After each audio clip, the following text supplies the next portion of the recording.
All right, ladies and gentlemen, boys and girls, welcome back. It is me, Dave, the Real Music Observer, observing real music in real time for real people just like you and just like me. I agree with Eddie Trunk on this Kiss stuff. I've had a good time listening to Eddie ranting and raving, his voice getting really high when he... and it's funny, though. It's funny. Because he starts describing, all these different scenarios about how the band says this is going to be the biggest and the best, and how the tracks are being used and so forth behind them.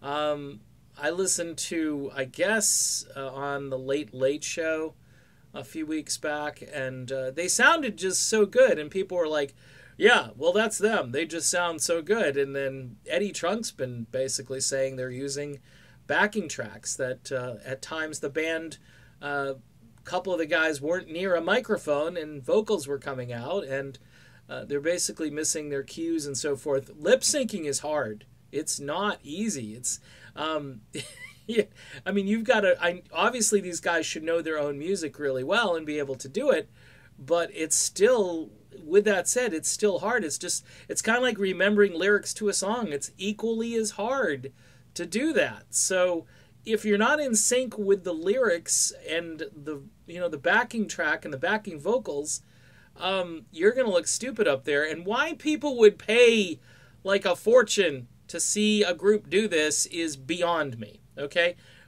It's bad enough now when you go see an aging rock band and the singer can't hit any of the high notes. But here's the caveat to that. At least he's trying. At least he's out there doing it.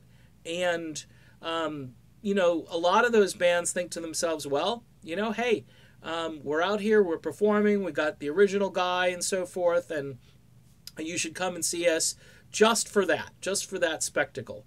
And people will pay money and they'll forgive the band a little bit. See, I'm reaching the point where I don't want to see bands who can't perform well, and I definitely don't want to see bands that are pretending to perform well, and I don't want to see holograms playing the music in the background and having the hologram up there with vocals from 20 years ago being programmed and then probably voice corrected and so forth just to make the sound more cogent for everybody who's at the show.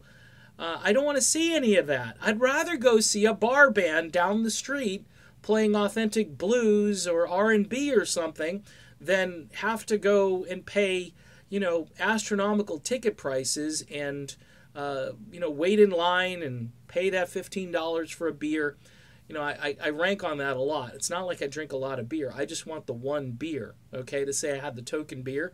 But, $15 will buy you an 18-pack in a lot of places at home. So it's just kind of goofy that I guess they don't want maybe they should lower the beer prices, because if people drink more, they will say what a great show it is, because it'll alter your senses. Either that or the angry drinkers will get mad and start throwing beer bottles. I don't think you can do that, though, anymore. I think everything is plastic and stuff, or they pour it into your cup. But man, I'm totally in agreement with Eddie Trunk on the Kiss situation, and he's been a lot of fun to listen to. So there you go. Heaping praise on Eddie Trunk.